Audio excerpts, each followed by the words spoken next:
each need to commit to a theory, right? Like we're just throwing some ideas out there, like, well, oh, Jessica, some things are not going well, and I'm just gonna like dump them all out on the table. Okay, so let me tell you some ideas that I'm, as a CMA, and dumping out on the table. The first that I'm kind of wondering about with Jessica is I'm wondering if facilitating practice is something that's holding her back, right? So when I think about what I saw in that lesson, I saw Jessica attempting to give directions for what to do with the tile. So I saw her sort of try to do that, but the directions were a little bit unclear, and from what I saw, I don't think that most of the kids got it. What's interesting to me is that it actually was laid very clearly out in her plan, which is why this is coming out to me. Like maybe Jessica is struggling kind of like from paper to presentation, what that should look like.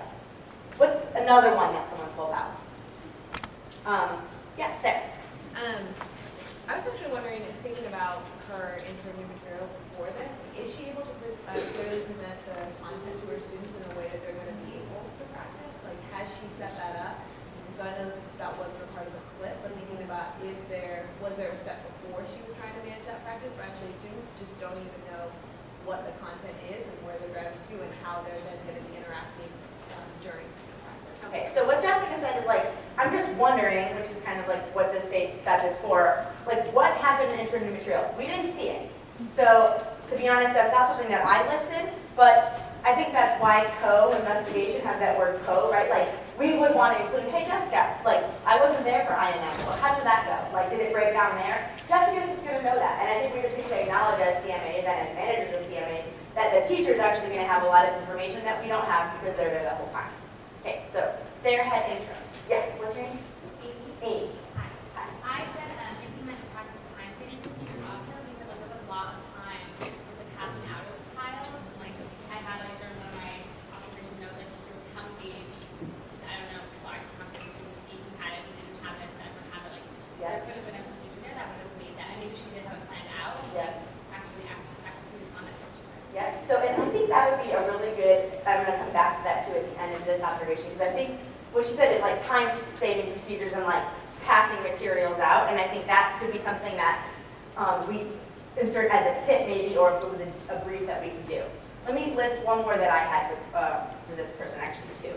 I had management, classroom management. I know that's general, and there are certainly more specific rows, but with Jessica, here's what I heard her do as a CMA. I heard her talk about tile expectations, but more what kids were not supposed to do with the tiles, right? Like, she tells them, don't do this with the tiles, but I never heard her say what to do with the tiles, and I never saw her give a consequence, and I certainly think that there was some behavior in that classroom that warranted a consequence.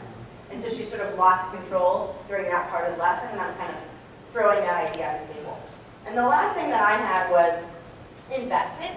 I'm just kind of wondering, right? Like, it didn't seem to me like the kids were particularly invested in this content. I wouldn't say it's because it's not like a welcoming environment. I don't think Jessica was negative or aggressive. I think she's just kind of passive. And so when I think about kids who are invested in material, I think about kids who are working, right? And I didn't see that in the classroom. So as Ds, you're managing me. Those are my 3 ideas on the table. I feel like they're pretty logical. They're pretty well-rounded. I think I nailed, if I could say so myself. Okay, so this actually is the part to me that is the most challenging both to do as the actual CMA and certainly to manage as an SD, because the teacher has more information than the CMA, and the CMA has more information than the SD or the CMAC. So your ability to ask really good questions at this part is going to be crucial. And here's why. It's kind of like what Sarah said at that step, right? Like, there is no one right theory. There are several things going on in this classroom. Amy named a great one, Sarah named a great one that we're going to want more information about. But we're at a crossroads, and especially at Institute when things move so quickly, where we have to ask ourselves, look, one of these needs to surface their way to the top, and I, the CMA, and you, the SD or CMAC, need to be convinced that it's the right thing. And that actually, right now, even though there's a lot of things Jessica can work on, the thing I'm picking makes more sense than the other things I've laid out on the table.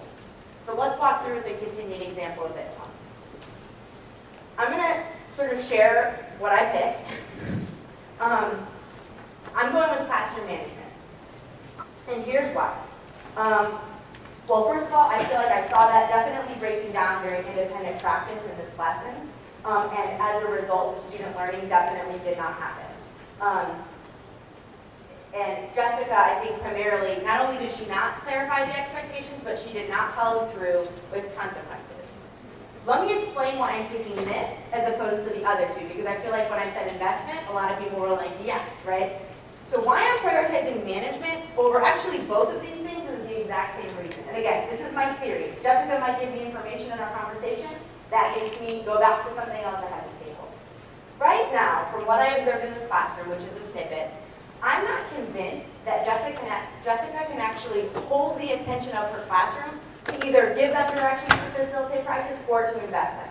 Right? Like if I'm going to invest people, I need their attention, I need their focus, I need them to do what I want them to do. Same thing for facilitating practice. And right now, I think if I pick either one of those things, Jessica would go in and actually have the exact same problem she had right here, which is that kids aren't doing what she wants them to do. I would like to tell you that every time you walk out of the classroom with the CMA, they're going to walk you through every step that I just outlined, but the fact is that they're probably not. And you're going to have to say to them questions like, what other theories were you considering? Why? Why do you think the theory that you're headed into is actually more important than the theories we're going to sort of put on the back burner? What would make you in this conversation change your mind? What would Jessica have to say to change your mind? Let me also just share with you as a CMA for Jessica what I'm thinking about asking her in this lesson. I do actually, to Sarah's point, want to know what happened in INR. I'm just curious. Did it break down there? If so, we kind of have I would also want to know, though, did INM break down because it couldn't get their attention, in which case my theory would be sort of, I'd feel more confident. I want to know, do you notice this type of behavior in other parts of the lesson? I want to know, why did you not give them consequences? Are you afraid? Do you not have good consequences? You know, that's going to help me kind of find solutions for her, but I want to know why. What was preventing you from giving them consequences in these classes? Are there any questions about that thought process? Yes, what's your name? Alice. Do you share all three of these theories with the CM or just the one you said this was? Just if I, the CMA, share all my theories with the CM or just the one that's most pressing.